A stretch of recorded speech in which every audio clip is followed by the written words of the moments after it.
അതായത് ഈ 50ാമത്തെ ദിവസം ആണ് താങ്കൾ പുറത്താവുന്നത്. ആ ദിവസം ഒരു 50 സെലിബ്രേഷനിൽ ഒരു കാർഡ് അമ്മയെക്കുറിച്ച് വായിക്കുന്നുണ്ട്. അപ്പോൾ അതിനെക്കുറിച്ച് എന്താ പറയാനുള്ളത്?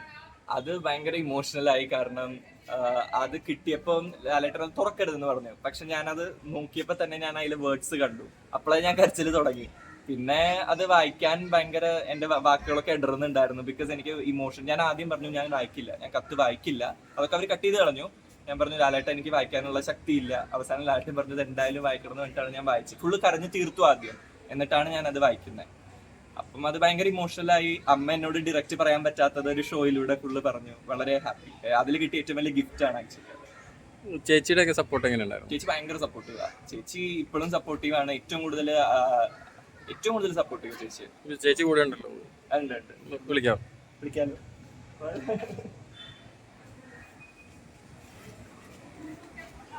അപ്പൊ ബിഗ് ബോസ് കഴിഞ്ഞിട്ട് ആള് തിരിച്ചെത്തിയിരിക്കുകയാണ്. അപ്പൊ എന്ത് തോന്നുന്നു? ഇപ്പം ആക്ച്വലി ഞങ്ങൾ ഈ ഷോ കാണുന്നതിന് മുന്നേ ഇൻസ്റ്റയിൽ വന്നിരുന്നല്ലോ എവിക്റ്റഡ് ആയി എന്നുള്ളത്. അപ്പം നമ്മളിവൻ ഭയങ്കര വിഷമത്തിൽ ഇരിക്കുവാണെന്ന് വിചാരിച്ചിട്ട് ഞാൻ ആക്ച്വലി ആ ഷോ അന്ന് കണ്ടിട്ടില്ല. അത് കഴിഞ്ഞിട്ട് അവൻ കറക്റ്റ് എവിക്റ്റ് ആയതിനു ശേഷമാണ് ഇവന്റെ കോള് വരുന്നത്. എന്റെ കോള് വരുമ്പോൾ ഇവൻ നല്ല ഹാപ്പി ആയിരുന്നു. അവിടെ ഫുഡൊന്നും കിട്ടുന്നില്ല, എനിക്കൊന്ന് പോകാൻ മതിയായിരുന്നു ഒക്കെ ആയിരുന്നു പറയുന്നുണ്ടായിരുന്നത്. അപ്പൊ ഇവൻ ഹാപ്പി ആണെന്ന് പറഞ്ഞപ്പം ആ സങ്കടം പോയി. പക്ഷെ 2 days സാറ്റർഡേ സൺഡേ ഞാനും അമ്മയും കംപ്ലീറ്റ്ലി ഇവിടെ കിടക്കുമായിരുന്നു പറഞ്ഞത്. ഇപ്പൊ അദ്ദേഹത്തിന്റെ സ്വത്വമൊക്കെ അറിഞ്ഞു കഴിഞ്ഞപ്പോഴത്തേനും അതിനെ കുറിച്ചൊക്കെ എന്താണ് തോന്നുന്നത്? ഐഡന്റിറ്റി ആക്ച്വലി ഇവനായിട്ട് എന്നോട് പോകുന്നതിന് മുന്നേ പോലും പറഞ്ഞിട്ടില്ല. നമ്മള് ഇവൻ മിസ്റ്റർ ഗേ വേൾഡ് ഇന്ത്യ ടൈറ്റിൽ വിൻ ചെയ്തതിന്റെ ഒരു റീല് കണ്ടിട്ടാണ് നമ്മളിത് അറിയുന്നത്. അപ്പം ആ സമയത്ത് ശരിക്കും ഷോക്ക്ഡ് ആണ് ആയത്. എക്സ്പെക്ട് ചെയ്തിട്ടില്ലല്ലോ. അത് കഴിഞ്ഞിട്ട് പിന്നെ അവൻ എന്തായാലും നമ്മൾ അക്സെപ്റ്റ് ചെയ്തല്ലേ പറ്റും. അവൻ നമ്മുടെ നീതിക്ക്. അമ്മയുടെ പ്രതികരണം എങ്ങനെയായിരുന്നു ഇതറിഞ്ഞപ്പോ?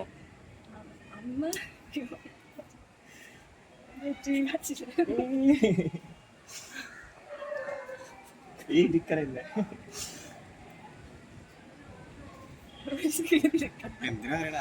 ആള് ഇത്ര സപ്പോർട്ടായിട്ട് നിൽക്കുമല്ലേ ഇത്?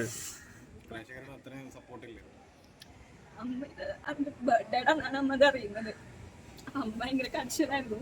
അപ്പം അമ്മേനെ ആശ്വസിപ്പിക്കാൻ ആക്ച്വലി എനിക്ക് പറ്റുന്നുണ്ടായിരുന്നില്ല. പക്ഷെ നമ്മളാ രാത്രി ഉറങ്ങിയിട്ടില്ല. അതായിരുന്നു ദിവസം ഭയങ്കര സങ്കടത്തിലിരിക്കുമായിരുന്നു.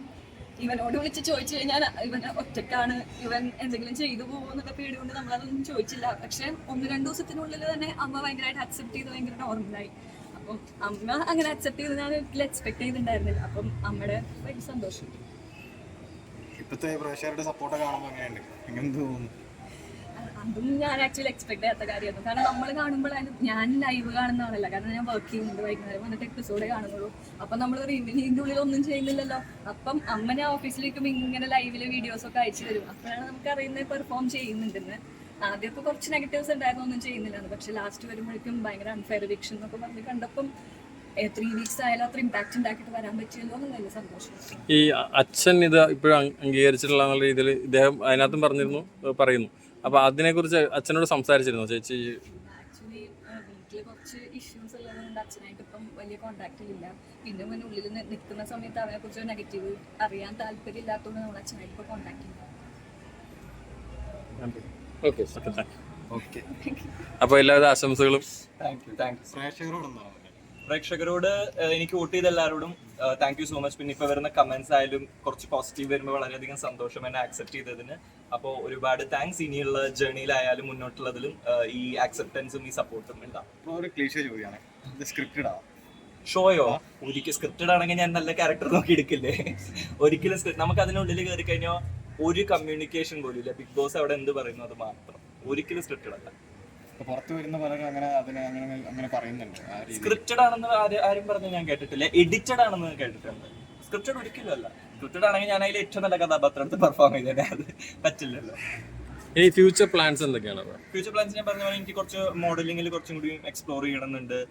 കുറച്ചുകൂടി നല്ലോണം ഹാർഡ് വർക്ക് ചെയ്ത് ബോഡിയൊക്കെ സെറ്റാക്കി കുറെ ടൈറ്റിൽസ് ഇനിയും വിൻ ചെയ്യണമെന്നുണ്ട്. അത്രയൊക്കെ തന്നെ. സിനിമ എനിക്ക് ആക്ടിങ്ങിനോട് അങ്ങനെ ഭയങ്കര ഒരു പാഷൻ അങ്ങനെയൊന്നുമില്ല. ഇനി വരുവാണെങ്കിൽ കിട്ടുവാണെങ്കിൽ ചെയ്യാം. അത്രയോ. Thank U.